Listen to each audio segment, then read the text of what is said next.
Sambil tepuk tangan boleh katakan haleluya.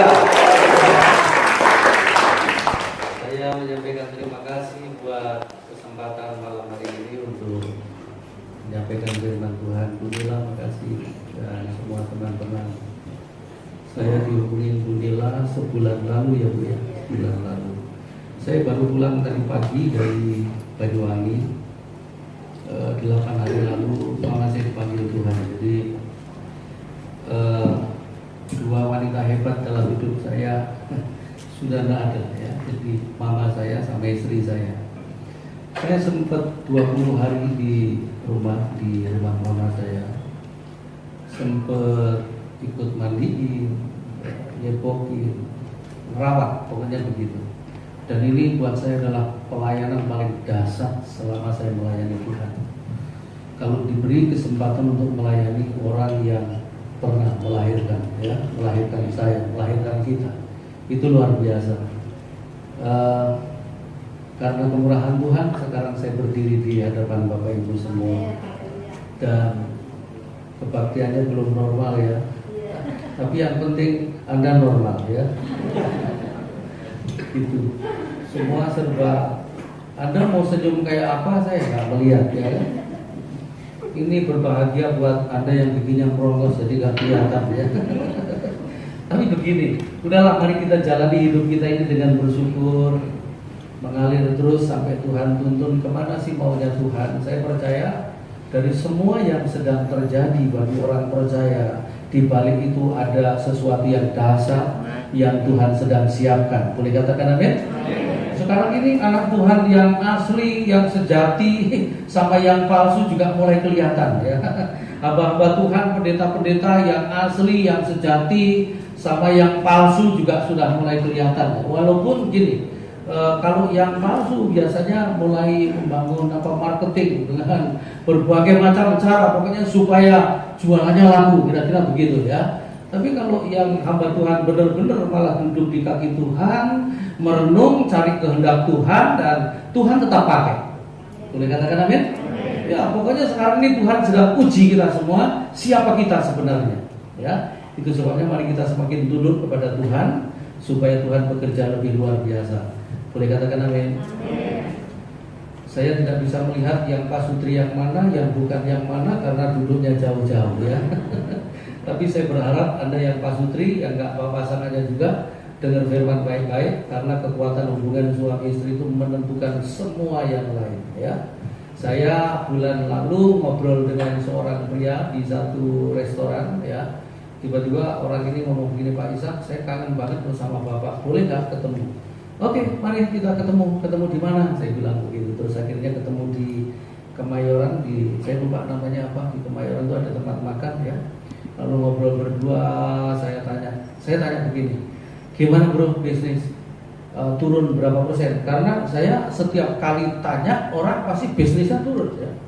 Saya kaget loh, ini pria ngomong begini, saya bukan turun Pak, naik 300%. Di situasi sulit ini bisnis saya naik 30%. Nah, saya mulai tertarik dengan kuncinya. Kuncinya gimana bisa naik 300% begitu? Gini Pak, saya pernah dengar khotbahnya Bapak. Saya pernah bersaksi, saya itu mentor satu orang di Jawa Timur ya.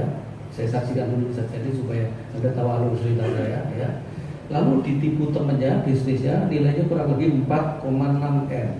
Sekali waktu saya ke rumahnya dan kemudian dia ngomong begini, Pak, tolong ya lebih intens buat saya supaya saya mampu menjalani hidup saya yang sekarang ini. Oke, tapi kamu harus dengar saran saya. Bapak punya saran apa? Saya bisa dilihat dari sini karena mimbarnya tinggi banget nih kayaknya ya. Apa saya kurang tinggi? Tapi nggak apa-apa, yang penting muka saya bisa kelihatan ya. Ada tinggian emang nggak? Tapi nggak usah ya begini. Oh ya. Oh gitu. Ini nasibnya orang kalau kurang tinggi. Ya.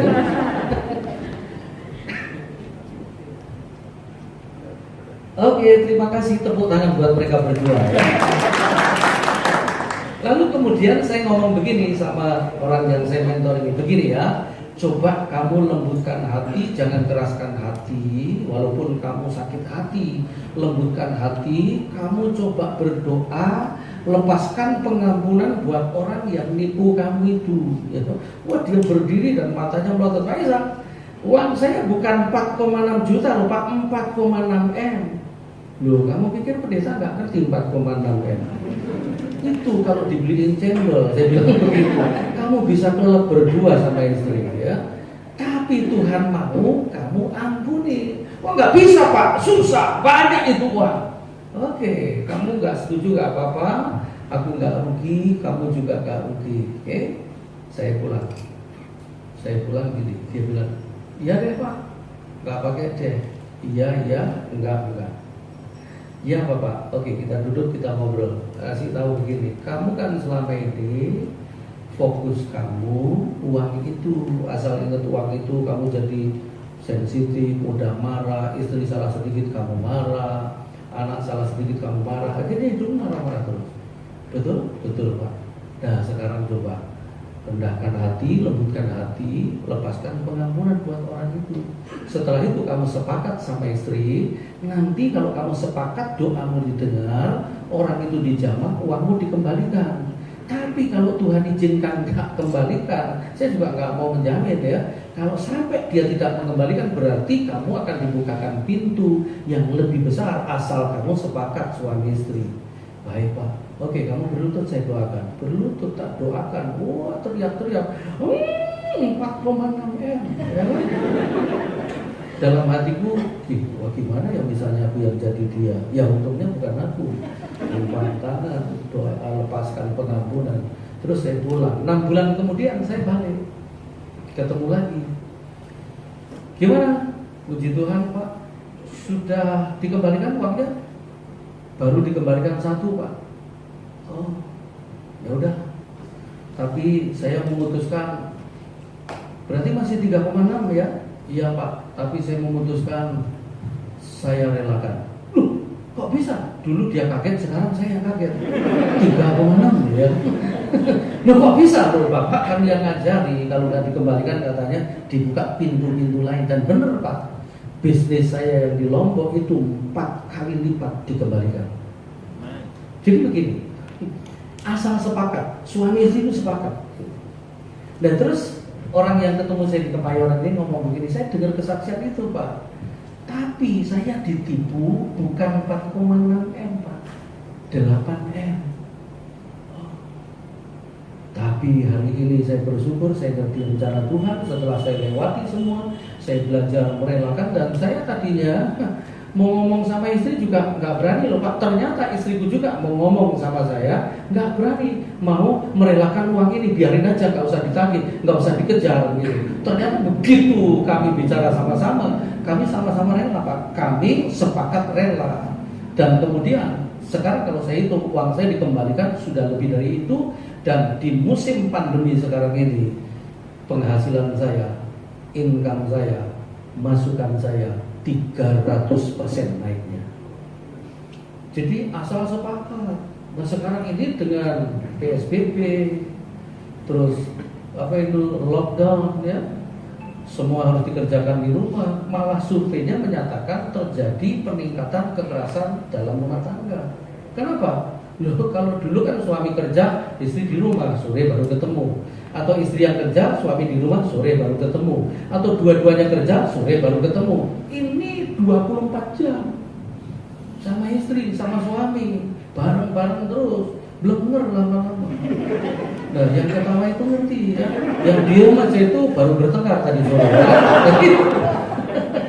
Udah begitu anak juga sekolah mesti di rumah, ngatur pulsa, ngatur kuota dan lain sebagainya, ya kan?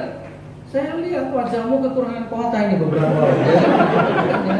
Udah kita sepakat aja, boleh katakan amin? Nanti Anda buka Google ya. Saya belajar begini. Kuda Belgia itu kalau berdua dilatih bersama-sama, kekuatannya menjadi 4 kali lipat. Itu kuda Belgia, dan Anda itu lebih daripada sekedar kuda Belgia ya. Makanya Yesus juga memuridkan itu selalu mengutusnya itu berdua-dua. Istilahnya orang Yahudi itu namanya hafruta. Hafruta itu 2 orang yang dimuridkan bersama-sama. Ya saya kasih tahu begini, kalau suami istri hafruta, sama-sama menjadi muridnya Yesus, sama-sama belajar firman, sama-sama berdoa, sama-sama beribadah, sama-sama dalam hadirat Tuhan. Kekuatanmu bukan 4 kali lipat loh, ya. Nanti ada baca di dalam Ulangan 32 ayat 30 itu berkata begini, kalau 1 orang kamu akan mengejar 1000 orang, tapi kalau 2 orang sepakat bukan 2000 tapi 10.000. Boleh katakan amin? Jadi Anda suami istri kalau sepakat, ya, sepakat itu bukan hanya sekedar jalan bareng, pakai baju seragam, bukan itu ya. Tapi sepakat itu adalah belajar bersama-sama dengan firman Tuhan, belajar bersama-sama di dalam Roh Kudus, doa bersama-sama, kira-kira begitu, hidup dalam firman bersama-sama. Wah, itu kekuatannya luar biasa. Saya menjalani separuh perjalanan hidup saya sama istri saya jalani seperti itu, dan kekuatannya dasar. 30 tahun nikah, 15 tahun babak belur, ya, 12 tahun yang babak belur, tapi 15 tahun kami benar-benar jalani berdua, ya. Yang tadinya istriku nggak bisa apa-apa karena kami berlatih bersama-sama, sepakat bersama-sama. Istri saya kualitasnya sama dengan saya. Suami yang hebat adalah suami yang bisa menghebatkan istrinya juga. Amin. Jangan istrimu malah kawin sama Anda talentanya mati semua, harusnya makin naik gitu. Firman Tuhan juga ngajari seperti itu. Dan gimana caranya? Kita akan bersama-sama bahas, berbicara berdua berbicara. Ini bicara hubungan yang sangat kuat, bukan yang sekedar komunikasi, tapi hubungan benar-benar sepakat, bisa ngobrol berdua, apa-apa diputuskan berdua, apa-apa dijalani berdua. Jangan jalan masing-masing, karena andai kan supaya sepakat mengerjakan pekerjaan besar. Amin. Gimana cara membangunnya? Mari kita lihat kita buka beberapa ayat, ya. Kolose, kita lihat Kolose pasal yang ketiga. Ayat ini bagus sekali dan kita akan hidupi bersama-sama. Kayaknya pandemi ini membuat kita apa-apa harus singkat, ya. Di tempat saya ibadah juga mesti singkat dan yang datang ada 50%, ya. Dan kemudian, tapi percayalah, rumah kita akan dipakai Tuhan untuk membuat kegerakan yang besar. Amin. Jadi bukan gereja tapi rumah. Karena apa? Gereja itu kadang-kadang begini loh. Saya di musim pandemi ini justru dapat pencerahan begini. Rumah Tuhan di Yerusalem itu dirobohkan karena di rumah Tuhan itu terjadi korupsi. Imam-imam juga berzina, ya. Akhirnya memang ditutup. Terus kemudian lahirlah gereja mula-mula, Kisah Rasul, gereja mula-mula itu. Gak ada gedung mereka, persekutuan dari rumah ke rumah. Karena apa-apa yang dikurung di gedung pasti terjadi penyimpangan. Tapi Anda nggak usah robohkan gereja ini, biar Om Yogi aja yang robohin. Kan itu maksud saya, ya. Saya punya teman, gerejanya nilainya 450 M. Sampai hari ini nggak ada ibadah raya. Saya tanya, sampai kapan Pak? Sampai Maranatha. Jadi gerejanya cuma buat equipping, buat training gitu, tapi semua dikerjakan di rumah-rumah. Karena memang itu yang Tuhan mau sebenarnya. Nah, kalau gereja ini isinya keluarga-keluarga, rumah-rumah yang sehat, gereja ini sehat. Amin. Makanya bangun rumah kita, keluarga kita lebih daripada gereja. Kisah Rasul kan seperti itu. Terus kemudian muncullah zamannya Romawi, didirikan lagi gedung-gedung, ya kan? Tapi saya percaya sekali waktu gedung gak akan terpakai. Saya punya jadwal di Betani Surabaya setahun 5 kali. Kalau ibadah itu 4 kali, yang diminum itu 10.000, 10.000, 17.000, 10.000. Sekarang kosong. Multimedianya itu nilainya kurang lebih 113 M. Sekarang nggak terpakai. Jadi kalau kita masih pakai musik, pakai mic, ini karena anugerah. Gereja yang besar-besar malah sulit melakukan ini. Yang segini-segini ini masih bisa. Makin besar kan makin dilarang, ya kan? Gitu. Makanya nggak usah besar-besar. Jadi itu maksud saya. Tapi mari kita besarkan rohani kita, ya. Di gereja banyak kan tuh bangun gedung, tapi nggak bangun jemaat. Kita bangun jemaat supaya kuat. Boleh katakan amin. Kolose 3 ayat yang ke-15 sampai 17. Saya bacakan begini. Ini prinsip untuk membangun sebuah komunikasi, sebuah hubungan yang benar-benar menjadi kuat hubungan Anda suami istri ya. Kolose 3 ayat 15 sampai 17 saya bacakan. Hendaklah damai sejahtera Kristus memerintah dalam hatimu, karena untuk itulah kamu telah dipanggil menjadi satu tubuh. Dan bersyukurlah. Hendaklah perkataan Kristus diam dengan segala kekayaannya di antara kamu, sehingga kamu dengan segala hikmat mengajar dan menegur seorang akan yang lain, dan sambil menyanyikan mazmur dan puji-pujian, nyanyian rohani, kamu mengucap syukur kepada Allah di dalam hatimu. Dan segala sesuatu yang kamu lakukan dengan perkataan atau perbuatan, lakukanlah semuanya itu dalam nama Tuhan Yesus, sambil mengucap syukur oleh Dia kepada Allah Bapa kita. Boleh katakan amin? Ya. Nah, saya mau katakan begini, untuk melahirkan kesepakatan, Anda benar-benar kayak kuda Belgia tadi, dua orang yang dilatih menjadi satu. Harusnya suami istri begitu loh. Anda yang sekarang ini datang suami istri, mulai sekarang ya, lakukan begini, doa sepakat bersama-sama, baca firman sepakat bersama-sama, didik anak sepakat bersama-sama. Sebab ada orang didik anak, papanya mau begini, mamanya mau begini, anaknya kebingungan akhirnya. Anda mesti sepakat. Boleh katakan amin? Dan percayalah, kalau hubungan kita itu rukun dan sepakat, maka Tuhan berjanji begini, orang yang rukun itu ke atasnya akan diperintahkan berkat turun.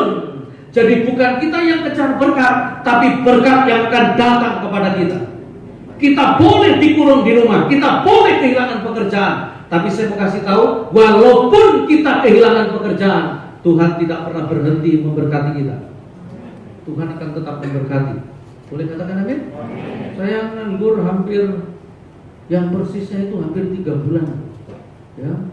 Dan teman saya tanya, mulai teman sama teman, kira-kira kamu kalau dihitung itu kerugiannya berapa ya? Loh, memang kita ini dagang sih bilang. Gak usah dihitung, udah kita manut aja sama Tuhan. Nah sekarang mulai dibangun nih dengan dengan cara lain ya. Besok malam saya melayani online itu Pak Sutrinya GBDI Samrat Manado ya. Mereka ada di sana, tapi saya ada di rumah dan sama-sama membicarakan firman. Dan kemudian setiap hari Senin itu juga saya melayani ngajar di SAB Sekolah Alkitab Batu, alumni 48 ya. Bicara tentang Pak Sutri juga. Pesertanya ada di Korea, ada di Australia, ada di Amerika. Jadi saya pikir begini, dengan gereja di stop, ternyata firman Tuhan itu malah jangkauannya lebih jauh gitu. Perhatikan baik-baik. Gereja boleh ditutup, tapi pemberitaan firman tidak bisa dikendalikan. Boleh katakan amin? Akan terus menjalar kemana-mana. Nah, untuk membangun sebuah hubungan yang kuat, ya, komunikasi yang kuat, itu ada 3 prinsip. Yang pertama, ayat yang ke-15, ayat itu berkata begini, saya ulang sekali lagi. Ayat yang ke-15 berkata demikian, hendaklah damai sejahtera Kristus memerintah dalam hatimu, karena untuk itulah kamu telah dipanggil menjadi satu tubuh, dan bersyukurlah. Yang pertama begini, hati kita itu harus diperintah itu dikuasai, dipenuhi oleh damai sejahtera. Saya percaya begini, kalau hatimu nggak penuh damai sejahtera, Anda nggak akan bisa rukun sama orang, Anda nggak akan bisa bersatu dengan orang. Karena apa? Pilihannya ada 2 saja kok. Mau dipenuhkan, dikendalikan, dikuasai. Hatimu dikuasai oleh damai sejahtera. Hati di sini bukan hanya sekedar daging yang seonggok daging di sini loh, bukan. Tapi ini bicara tentang kedalaman hati yang di dalamnya itu tersimpan berbagai macam hal. Kenapa hati kita seringkali nggak bisa dipenuhi damai sejahtera? Justru hati kita itu dipenuhi dengan situasi yang sedang terjadi, dikendalikan dengan ketakutan, dikendalikan dengan kekhawatiran. Akhirnya sekarang ini justru begini loh. Kalau dibanding dengan orang yang kena virus corona dan orang yang ketakutan terus sakit jiwa, itu masih banyak yang sakit jiwa ya. Cuman yang sakit jiwa karena ketakutan memang nggak kelihatan, apalagi kalau lagi memuji Tuhan nggak kelihatan ya. Kelihatannya itu nanti kalau di rumah ya, yang bisa lihat juga pasangannya. Coba Anda lihat pasanganmu, sakit jiwa nggak dia ya? biasanya diem ini ngedumel, biasanya ngedumel diem. Gitu. Orang itu kalau tertekan kan biasanya melakukan kebalikannya. Yang biasa cerewet tahu-tahu diem, yang biasa diem tahu-tahu cerewet, nah itu sakit jiwa. Ya. Tapi di sini nggak ada. Ini adanya di rumah masing-masing. Ya. Kalau di sini semua palsu ya. Ini rumah kamu. Dan mulai malam ini, mari biarkan hati kita ini penuh damai sejahtera. Caranya gimana? Ya yang kotor dibuang, yang nggak perlu dibuang. Caranya gimana? Telusuri. Saya kemarin ditelepon sama pendeta di Bojonegoro, ngomong begini, Pak Ishak, anak saya bulan Mei mau menikah. Anak saya pria dan dapat calon istri orang Palu. Terus minta bimbingan pernikahnya itu Pak Ishak. Terus yang memberkati nanti pendeta Franklin Lumaindo dari Sidoarjo, bapak yang bimbing pranikah. Loh, lah kamu ya pendeta juga, kenapa enggak kamu aja? Dia nggak mau sama saya, maunya sama bapak. Aduh, jauh ini. Pokoknya gini, kapan bapak ke Surabaya tolong panggil anak saya berdua. Tapi ya bisa dipercaya begini ya gak gampang loh. Dan saya sering melakukan begini. Banyak pengusaha-pengusaha di Indonesia kalau anaknya mau nikah dulu saya dipanggil untuk bimbingan pranikah. Kenapa? Karena nikah tanpa dibimbing dulu nanti pasti melakukannya itu aneh-aneh. Bimbingan pranikah itu kan sama dengan ngisi bensin supaya apa? Nanti bisa jalan, lajunya bisa kencang. Kalau nggak dipersiapkan ya babak belur, benjol semua. Dan kelihatannya Anda beberapa orang nggak dipersiapkan, ya. Makanya benjol semua. Kalau dipersiapkan pasti bagus. Amin. Nah saya kalau bimbing pasti yang saya tanya dulu adalah masa kecilnya. Kenapa? Karena pengalaman masa kecil itu biasanya mulai 6 sampai 13 gitu. Itu akan diulang pada waktu nikah. Saya 2 Senin lalu ada seorang istri nanya begini di Zoom ya, Pak, kenapa ya suamiku itu kok keras banget ya, temperamental. Saya tarik mundur. Orang tuanya keras, oh papanya keras. Sebab begini, anak yang diperlakukan keras, nanti kalau jual jadi suami pun pasti keras. Sama istri juga begitu. Ya. Saya mentor sepasang suami istri. Istrinya itu kalau ngomong, pedes, pokoknya pedes. Ya. Kenapa begitu? Ternyata dia punya papa dulu kalau marah, wajar mamanya itu tempeleng, tendang sampai masuk kolong. Begitu masuk kolong malah keluar keluar. Begitu keluar malah diinjek. Istrinya pingsan malah dihitung 1, 2. Suami istrinya ketinju. Ya, saya mau kasih tahu. Yang saya mentorin namanya Lydia. Saya sebut aja karena dia di luar pulau jadi Anda tidak tahu ya. Namanya Lydia. Akhirnya saya ngomong begini, Lid, kamu mesti ampuni papamu. Karena dia ngomong begini, saya jujur Dedi. Sejak saya melihat papa saya perlakukan mama seperti itu, nanti kalau aku nikah, aku gak akan mau diperlakukan seperti itu. Jadi pasang muda-muda dia. Jadi akhirnya menjadi wanita yang rigid ya. Dan kemudian dia mulai pasang muda-muda, suaminya salah sedikit dia tekan. Akhirnya dia menguasai suami. Jadi coba Anda yang suka marahnya gak jelas, terus perilakunya gak bagus, mesti dikonseling. Dan kalau hati sembuh, damai sejahtera pasti tinggal di dalamnya. Dan itu yang namanya pikiran bawah sadar itu juga hati. Maksudnya hati yang paling dalam. Kalau Anda pernah mendengar, aku agak setengah cerita aja supaya Anda ngerti maksud saya. Anda pernah nggak dengar satu ayat yang berkata begini? Tidak tahukah kamu bahwa tubuhmu itu adalah rumah Allah? Ada ya ayat itu? Kalau hidup kita, tubuh kita ini rumah Allah, Anda bisa gambarkan rumah? Ada ruang tamu. Itu tempatnya Allah, harus diserahkan kepada Allah. Terus apa lagi? Ruang tempat tidur, hubungan suami istri, itu juga harus diserahkan kepada Allah. Terus ada lagi ruang dapur, nah itu juga harus diserahkan kepada Allah. Tapi ada satu ruang yang kita sendiri nggak mau masuk ke situ, ruang itu gelap dan kotor, namanya gudang. Nah di pikiran bawah sadar kita, di hati kita yang paling dalam, itu ada yang namanya ruang bawah sadar. Dan itu tempatnya nyimpen pengalaman buruk di masa lalu, kepahitan di masa lalu, muncul lagi. Makanya caranya gimana supaya itu beres? Dikeluarkannya gimana? Ketemu satu orang, dia cerita semua. Kalau nggak cerita nggak keluar, terus disimpan. Nah, apa yang disimpan itu begitu ada pemicu dan terus gitu. Dan seringkali yang memicu itu adalah orang yang tidur sama Anda tiap malam. Tengok sebelahmu dan pelototin seolah-olah berkata begini, jangan pura-pura nggak ngerti ya kamu ya. Jadi percayalah begini, kalau ada istri yang problem emosionalnya itu nggak jelas karena masa kecilnya ada di gudangnya itu, dan makin disimpan makin rusak dan makin merusak juga. Makanya gini loh, orang itu seringkali punya pendapat begini, masa lalu itu udah nggak usah diungkap-ungkap, itu kan apa namanya, kalau orang punya istilah itu noda apa itu aib gitu.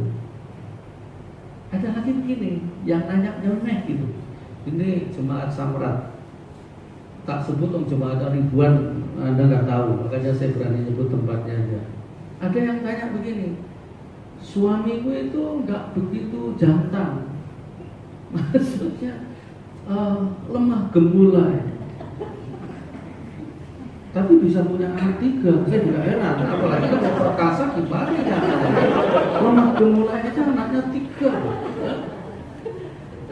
Aku bayangin bikinnya gimana.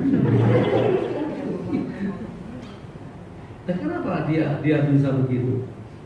Ternyata orang tuanya itu buka rumah kos. Masa kecilnya dia dilecehkan, disodomi oleh penghuni kos. Dia lakukan juga. Ada mulai bisa ngajak. Kenapa? Kalau emosimu nggak jelas, perilakumu nggak jelas, itu berarti hatimu nggak ada damai sejahtera. Justru hatimu didiami masa lalu yang belum selesai. Dan kita kadang-kadang menyanyi, lupakan masa lalu dan lain sebagainya. Gampang kalau dinyanyiin, tapi makanya kita perlu konseling itu dari tidak mau menjadi mau. Consulting dari tidak tahu menjadi tahu. Coaching dari menemukan ketajamannya. Orang harus gitu loh harusnya. Dimulai dari konseling. Saya kalau mentor saya lakukan 3-3 ini. Supaya apa? Supaya dia ketemu dirinya. Ya, ini anak mentor saya, staf saya yang nanganin semua peralatan gereja dan yang jaga kantor gereja. Ya, namanya Billy. Berapa tahun kamu ikut saya? 8 tahun. Pekerja saya nggak ada yang sebentar, semua lama-lama. Sampai beranak pinak di tempat saya. Istrinya pintar bikin kue, pintar masak. Ya. Boleh pesan. Ya. Tamatan Palembang. Ya. Saya bilang kamu harus membuat istrimu lebih tajam, talentanya lebih muncul. Jangan dibunuh, terus dimunculkan. Tak perlu dikonseling supaya ketemu siapa dirinya. Karena kalau nggak ketemu ya ini damai sejahtera nggak bisa tinggal. Yuk coba di musim pandemi ini Anda lebih dikuasai emosi, dikuasai khawatir, dikuasai takut, apa damai sejahtera? Saya sampai hari ini tenang aja, maksudnya tak jalani hidup itu enjoy aja. Dan saya nggak tahu kebutuhan saya dari mana asalnya, pokoknya datang aja. Ya. Pengeluaran saya cukup besar setiap bulan itu, dan semua pelayanan di cancel. Dan saya tidak mengambil uang dari gereja saya sendiri. Saya hanya dari ayat Tuhan kalau diundang orang keluar gitu. Ini 6 bulan ya, sudah 6 bulan ya. Ya kalau dihitung itu setengah M hilang. Tapi nggak apa-apa. Kapan itu pas butuh banget. Tiba-tiba ada orang WA saya, Pak Isa, saya transfer ya 10 juta buat beli vitamin. Wah, vitamin apa obat? Wah, ini 10 juta ya. Lu itu artinya besar loh kalau pas gak punya duit ya kan. Tapi intinya begini, nggak usah khawatir. Hidup kita masih dipelihara oleh Tuhan. Yang penting hubunganmu suami istri kan ya, Hafruta itu belajar bareng, doa bareng, belajar firman bareng. Hafruta itu prinsip pemuritan bangsa Israel. Ya khususnya suami istri itu itu teman hafrutan, belajar bersama-sama dalam hadirat Tuhan. Boleh katakan amin? Jadi sebelum Anda ngajak belajar orang lain, harusnya pasanganmu dulu ya kalau dia ajak doa bersama-sama. Amin? Saya sudah hampir 2 tahun ini nggak pernah berantem sama istri.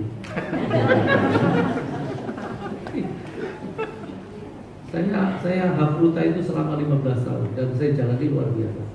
Saya bisa menemukan kunci-kunci kalau orang bertengkar harus bagaimana ngajarinya. Ketemu. Kalau Anda berdua itu kekuatannya 10 kali lipat. Amin. Ya, yang kedua. Jadi hati harus penuh damai sejahtera, dikuasai damai sejahtera, dipimpin. Kira-kira begitu. Yang kedua ayat 16. Hendaklah perkataan Kristus diam dengan segala kekayaannya di antara kamu, bukan di dalam, di antara, ya. Sehingga kamu dengan segala hikmat mengajar dan menegur seorang akan yang lain, dan sambil menyanyikan mazmur dan puji-pujian dan nyanyian rohani kamu mengucap syukur kepada Allah di dalam hatimu, ya. Nah, yang kedua begini, yang pertama hati kita harus penuh damai sejahtera, dipimpin, dikuasai, diperintah bahkan, ya, itu sama dengan dikuasai begitu. Yang kedua, di antaramu itu harus ada firman, ada kebenaran. Artinya apa? Komunikasi kita, perkataan kita itu perkataan yang menyembuhkan, yang didasari dengan firman. Boleh katakan amin? Saya heran kalau ada orang kalau ngomong sama istri gitu, puasanya luar biasa. Ngomong sama suami juga nggak tahu sopan santun. Ya. Ada suami kalau dikit-dikit tuh ngomong begini, gitu aja nggak bisa kok, goblok banget kok, kamu itu goblok. Saya langsung jalan, kamu berarti lebih goblok loh dari istrimu. Kok bisa Pak? Bisa, goblok itu ya kamu nikah sama perempuan goblok itu. Ya. Pasanganmu itu bukan orang goblok loh. Di dalamnya itu ada benih yang luar biasa dan itu muncul atau enggak, ada potensi, itu muncul atau enggak, itu yang merilis adalah perkataan Anda sendiri. Boleh katakan amin? Makanya seorang suami, seorang istri itu harus mampu mengeluarkan perkataan yang bisa menyembuhkan pasangannya. Amin? Istriku itu kan hitam, almarhum. Sekali waktu ada jemaat, ada usil juga jemaat itu. Istriku itu dikatain apa ya? Jeliten. Jeliten itu yang hitam pekat gitu. Terus akhirnya tak lihat istriku itu. Menurut kamu jeliten nggak sih? Enggak. Tapi kalau hitam, iya sih. Memang kamu hitam. Orang itu kalau masih marah dikatain yang sebenarnya itu gambar dirinya belum beres. Ini juga yang menyebabkan trouble dalam rumah. Gitu. Kalau Anda gemuk itu dikatain, gemuk banget kamu, tapi seksi. Karena apa? Anda memang harus gemuk. Kalau nggak gemuk ya bukan Anda. Bukan gitu aja loh, nggak usah repot-repot. Kenapa? Anda itu nggak ada duanya. Satu-satunya Anda, ya Anda itu. Ini makanya setiap suami harus bisa menyembuhkan istrinya lewat perkataannya. Setiap istri harus bisa menyembuhkan suaminya lewat perkataannya. Makanya harus ada begini. Itu kebutuhan jiwanya. Jiwa kita itu butuh yang namanya begini. Satu, ya, butuh dipuji, butuh diakui, butuh dipercaya. Itu jiwa. Dan kalau ini enggak keluar dari mulut pasangannya, jangan heran kalau pasanganmu sakit jiwa.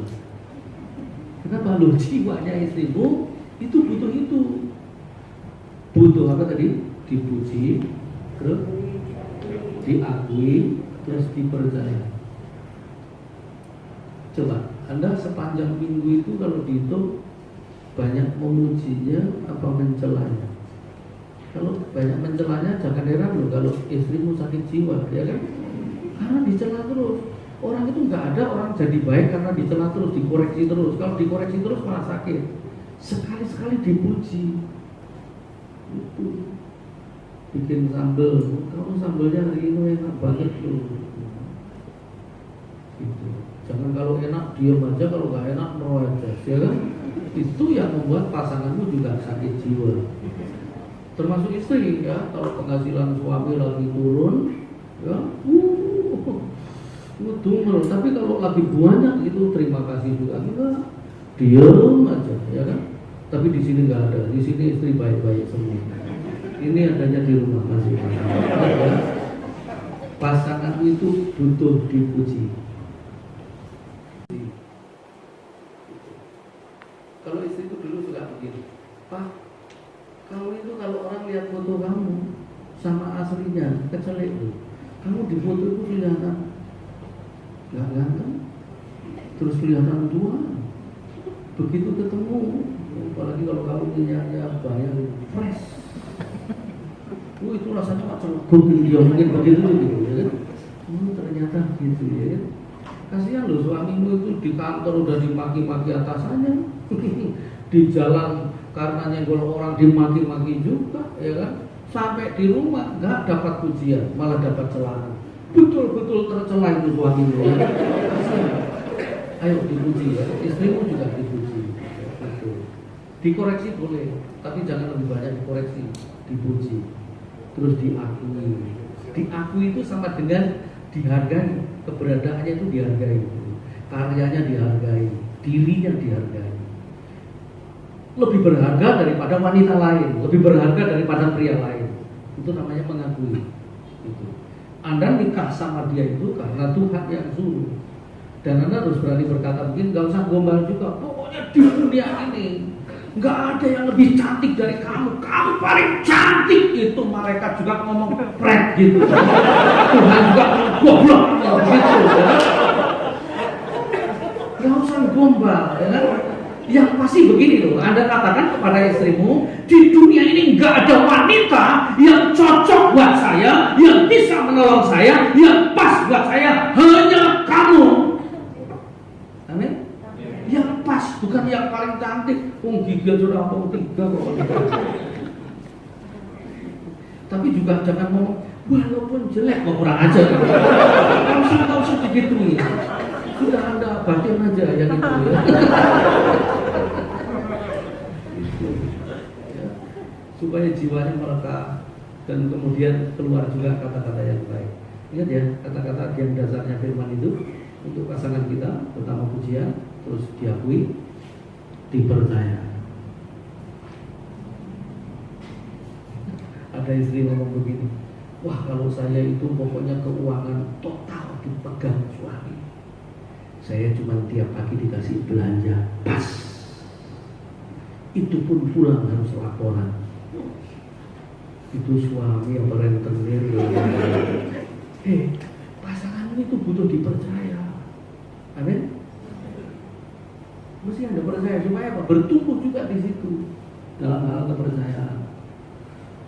Jadi mulai sekarang, mulai malam ini ya, ayo kita mulai memuji pasangan, mulai berterima kasih dengan karyanya, terus mulai melepaskan dia. Percayalah bisa gitu. Jangan khawatir terus, jangan-jangan dia nggak bisa. Ada lagi suami yang ngomong begini, saya kalau ada apa-apa di kantor, saya ukur. Kalau sekiranya istriku nanti nggak mampu, saya nggak akan cerita. Gak ada istri nggak mampu, Pak. Mampu karena apa? Memang Anda ditaruh di sampingmu itu untuk nolong Anda menghadapi persoalan berat itu.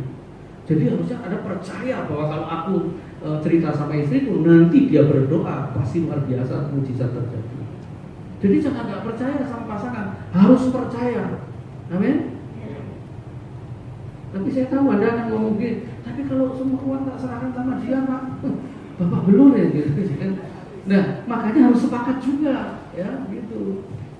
Keuangan rumah tangga kita itu sebenarnya gampang kok ngaturnya. Itu tuh ukurannya begini, menurut firman, bukan menurut manajemen apapun. Ya, yang pertama ini cara memperolehnya berkenan. Terus kemudian cara menerimanya berkenan. Menerima yang berkenan itu gimana? Perpuluhannya beres, terus persembahannya beres. Harus ini lebih dulu, perpuluhan beres, persembahan beres, terus dermanya, ya sedekahnya beres, ya kan? Saya kemarin 2 hari lalu di lampu merah di Banyuwangi, ya. tiba-tiba ada tukang amen. Terus aku sudah mau memberi gitu, tiba-tiba anakku jawab, Teo, kasihan loh, itu tadi peminta-minta itu gak butuh apa-apa loh, cuma butuh makan itu, gak butuh beli rumah minta ke kita gitu. Terbanyak beres. Terus kemudian yang terakhir, belanjanya juga beres. Belilah apa yang harus dibeli, jangan pernah membeli apa yang ingin dibeli. Kenapa? Yang merusak keuangan kita itu adalah keinginan kita sendiri. Bisalah dipercaya, boleh katakan amin. Yang pertama, hati penuh damai sejahtera, mulut penuh lepas dengan berkat. Mulutnya itu penuh lepas dengan berkat, kata-kata berkat, kata-kata membangun. Yang ketiga, yang terakhir ayat 17 berkata begini. Ayat 17, dan segala sesuatu yang kamu lakukan dengan perkataan atau perbuatan, lakukanlah semuanya itu dalam nama Tuhan Yesus sambil mengucap syukur oleh Dia kepada Allah Bapa kita. Jadi semua yang kita lakukan, perkataan maupun tindakan, lakukanlah dalam nama Tuhan Yesus. Itu kayak sebuah legalnya itu seperti itu. Dilakukan dalam nama Tuhan Yesus. Kalau saya artikan dengan kata lain itu kira-kira begini. Semua perkataanmu buat pasanganmu, semua yang kau lakukan buat pasanganmu, lakukanlah itu di dalam nama Yesus. Artinya korandeo itu bahasa aslinya. Korandeo itu artinya begini. Semua kita lakukan di hadapan Tuhan, ditonton Tuhan, disaksikan oleh Tuhan. Jadi ketika Anda ngata-ngatain istri, ketika Anda maki-maki istri, Dia lihat. Ketika Anda memuji istri, juga Dia lihat. Bayangkan semua yang kita lakukan itu Tuhan lihat. Jadi mulai malam ini kalau ada suami ngomong kasar sama istri, coba istri kasih kode. Artinya apa? Tuhan lihat mulutmu, ya? Anda puji juga Tuhan lihat. Makanya jangan sembarangan mulai sekarang. Lakukan segala sesuatu 1 hari 24 jam di dalam nama Tuhan Yesus, di hadapan Tuhan, dan semua Tuhan lihat. Dan percayalah, apa yang kita lakukan atas nama Tuhan itu ujungnya pasti berkat melimpah-limpah. Jadi mulai sekarang perlakukanlah istrimu di hadapan Tuhan, kata-katailah istrimu di hadapan Tuhan. Kalau Anda tahu itu, maka kata-kata Anda tidak akan pernah mengutuki, tidak akan pernah menyakiti.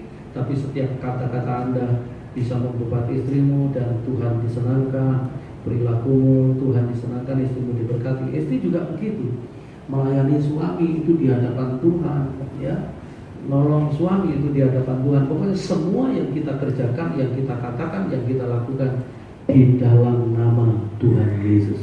Amin. Saya nanti minggu terakhir khotbah di Surabaya. Gereja ini mulai dibuka besok minggu selama pandemi, ya. Namanya GSCS, Gereja 1 Jam Saja. Saya pertama diundang itu dalam hatiku yakin ini niat gak sih gereja ini. Ibadahnya benar-benar 1 jam, ya. Mulai jam 10 dibuat di Grand City sama di Pakuan Mall, 2 tempat mereka. Ibadahnya jam 10, 11, 12, 1, 2, 3, 4, 5, 6, 7, jam 8 malam selesai. Sekali waktu saya diundang dan saya harus datang hari Sabtu karena ibadah pertama dimulai jam 6 dan saat itu ibadahnya 14 sesi. Ya.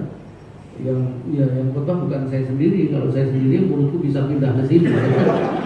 Saya 7 sesi, mongol 7 sesi, ya. Lalu jam setengah 6 pagi aku sudah duduk di lobi hotel nunggu yang jemput. Tiba-tiba muncul seorang bapak udah tua gitu, pendek gitu. Pak Isak ya?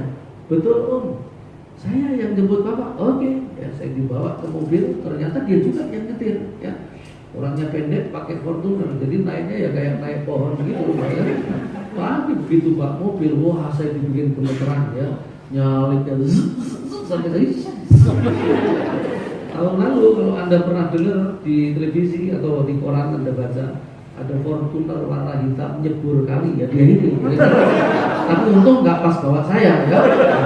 Nah, saat itu dia cerita begini, yang saya mau ceritakan itu kuasa kesepakatan itu, yang saya mau ceritakan, ya.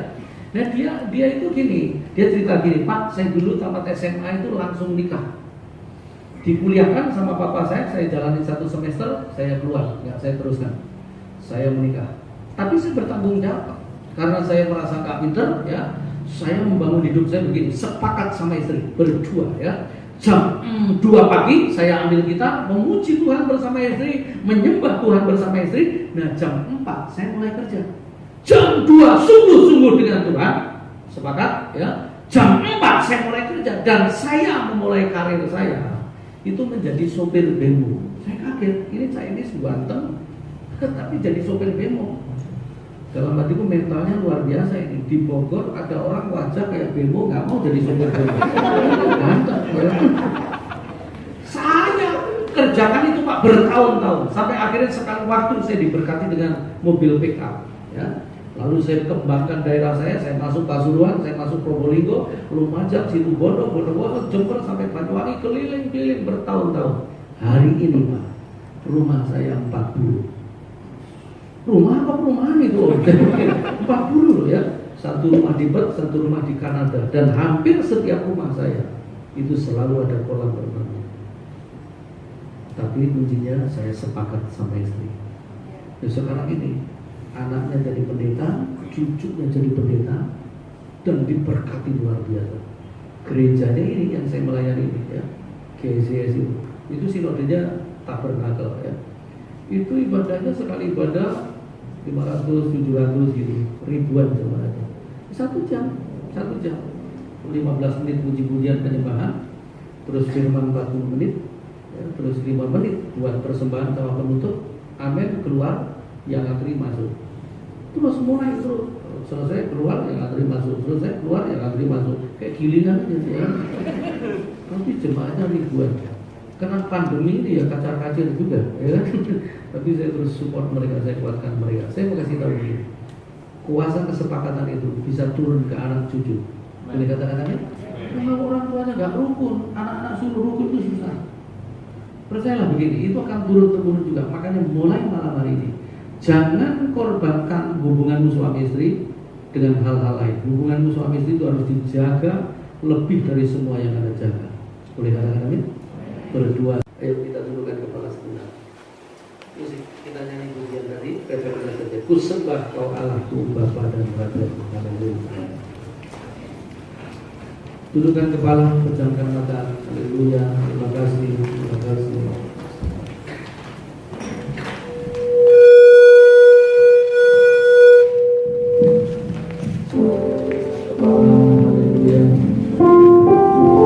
Ku sembah Kau Allahku, Bapa dan Sahabatku, Kau yang berdiri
detailnya, dia juga nggak pernah dipuji, bahkan cenderung direndahkan dan mungkin dibandingkan.